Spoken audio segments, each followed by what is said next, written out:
Hey guys, how's it going? Welcome back to my channel. In today's video we'll be talking about roots of complex numbers. I believe this is probably the most important part in the course of complex numbers because a lot of the questions in the HSC exams for complex numbers come from here.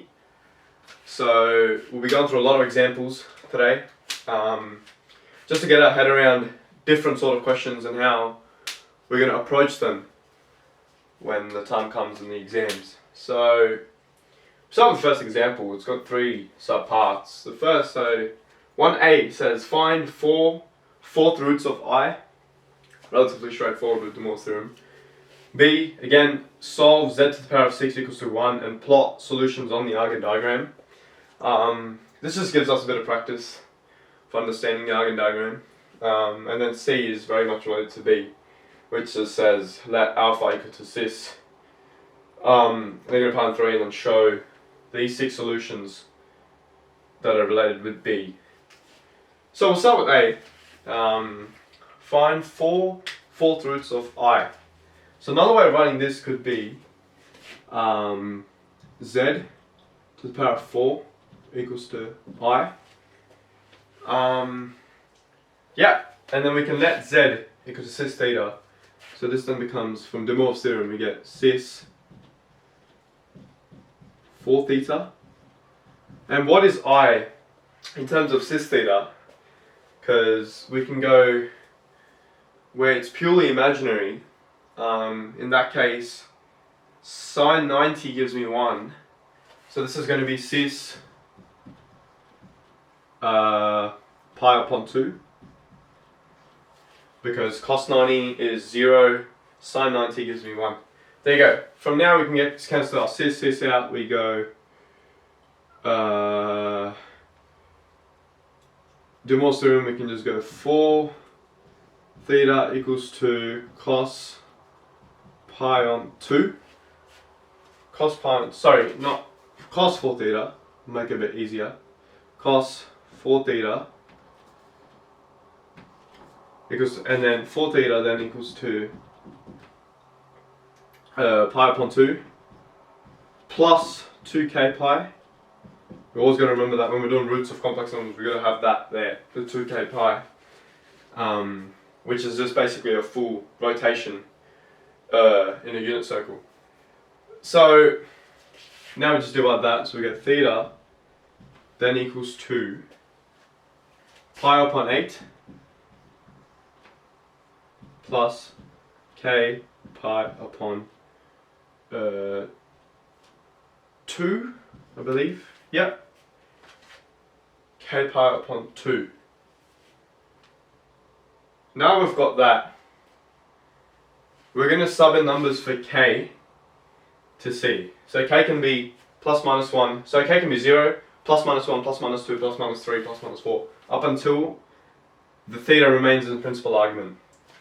So the next part is let k equal to 0. So the first solution we have is z1 then equals to cis, because in this case modulus is just going to remain 1. So yeah, so z then equals to cis pi upon 8. That's our first solution right there. Let z2. Let k equal to 1. So we have, sorry, my calculator. We have 1 upon 2, 1 upon 8, sorry, plus 1 upon 2. 5 upon 8. The next solution is cis 5 pi upon 8 is our next solution because we let k equals to 1. So we have pi upon 8 plus pi upon 2. Now we can go k equals to 2. Let's see what we get. Z3. K equals to 2 upon 2, that gives me pi. Plus pi upon 8, that's out of the principal argument, so k equals to 2 is not a solution. Let's put in k equals to negative 1, because we put k equals to 1, we got that. Put the k equal to negative 1. Negative 1 we have pi upon 8 minus pi upon 2. So we have 1 upon 8 minus 1 upon 2, we have negative 3 upon 8. So cis negative 3 pi upon 8. And then the last one, z to the power of 4 equals to, let k go to negative 2, which gives me negative pi. But since it's 1 upon 8 minus 1, it's still going to be in the principal argument. So if we go 1, negative 7 pi upon 8. So the last solution is cis negative 7 pi upon 8. And since these numbers are going to be really ugly if we're trying to put them in the Cartesian form, we'll just leave them in Morduk form. So these are your 4 solutions for A. So we'll go on to number B now. Let me just quickly put this out.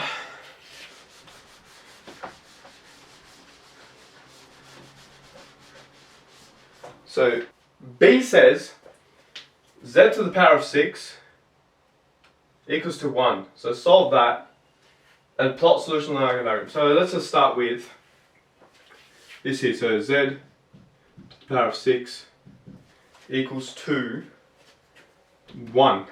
Rewrite this in, so we can go cis from De Mor's theorem, 6 theta equals to, what can we write 1 in terms of that? So let's write a little note to us. Note 1 equals to cis 2k pi.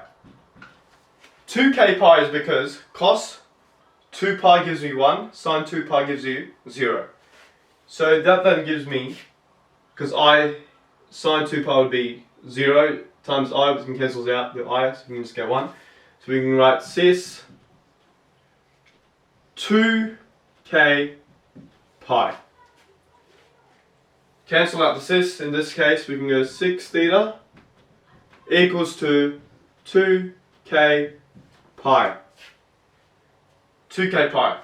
Divide both sides by 6, so we go theta, then gives me k pi upon 3.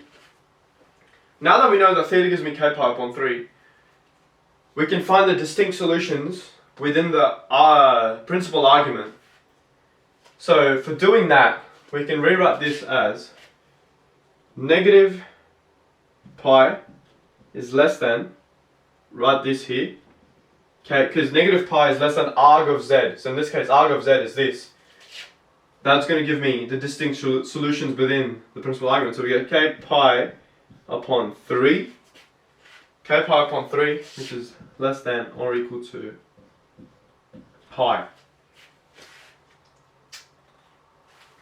Times both sides by 3, negative 3 less than k pi, sorry, I forgot the pi, less than or equal to pi, pi cancel out, so this thing gives me negative 3 is less than k, which is less than or equal to 3. My bad, I forgot a 3 over here. 3, there you go. So that gives me the values of k. Now, easily we can just sub this in over here. So k has to be greater than negative 3, so then the final solutions for z to the power of 6 are, so z1 then equals to cis negative 2k, so negative 2 pi upon 3. Next solution is z is cis negative pi upon 3. Z to the 3 would be cis, in this case put 0, cis of 0, which is just equal to 1, because cos of 0 gives you 1, which is just 1. That's the third solution. Fourth solution, come back over here. K equals to 1. We have cis pi on 3. That's the power of 5. So not to the power of z. The fifth z is 2 pi on 3. And then lastly, z to the 6 is cis of pi. Cos pi gives me negative 1.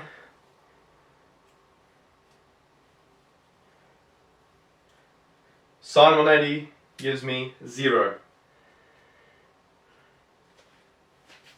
So pi, which then equals to -1. So these are your 6 solutions. -2π3, -π3 for theta, 1 or 0, π3, 2π3 and pi. So that is B for solving. If we plot these on the Argand diagram, I'll rub this top part out so that we know our solutions. Plot solutions in Argand diagram. Draw up an Argand diagram. We have real, imaginary. First solution is obviously you've got these 1 and 2 done. 1 and 2. So you got -1 and 1. Those are your 2 solutions we already ticked off. Pi upon 3 is theta would be somewhere around here. Sorry, my handwriting's a bit bad. Pi on 3. Negative pi on 3 would be around here. 2 pi on 3 would be around there. -2 pi on 3 would be around here. So yeah, it's around here. So we can clearly see it's like a hexagon forming.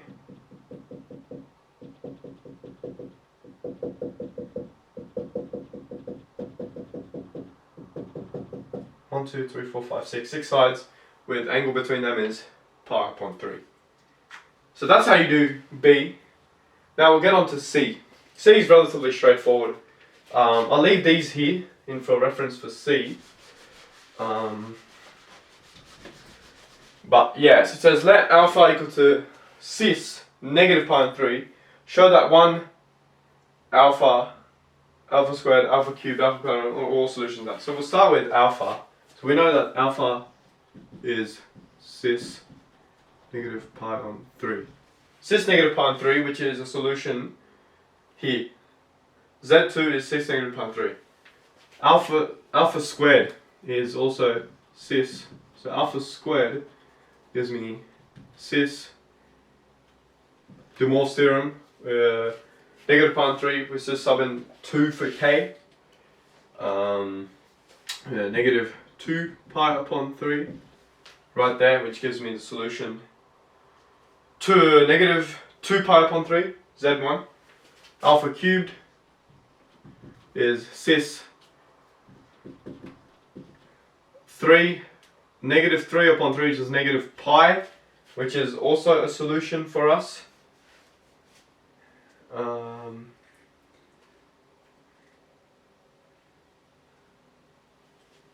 Cis -pi. But this can also be written as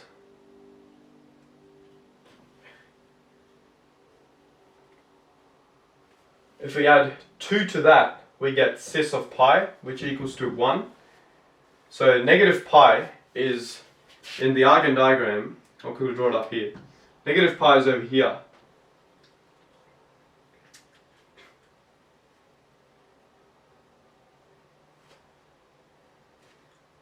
So if you add 2 to that, or 2 pi to that, you come back to cis of pi, which gives you 1 in this case, which gives you -1, which is our solution right here.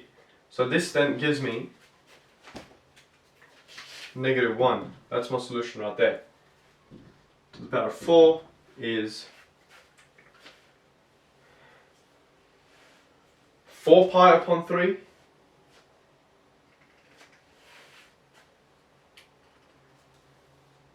Cis -4 pi upon 3. We add 2 to that. So we go 4 upon 3 plus 2. My bad, negative. We get 2 pi upon 3, which is cis 2 pi upon 3, which is also our solution right there. And then alpha 5 alpha to the power of 5 is same thing. Negative 5 pi upon 3, and you add 2 pi to that to bring it back in the principal argument. We get cis pi on 3. So cis negative 5 pi upon 3 equals to cis pi upon 3. Yeah, pi on 3. There's the fast solutions. And obviously, 1 is just cis of 0. So yeah, that's how you do these questions over here.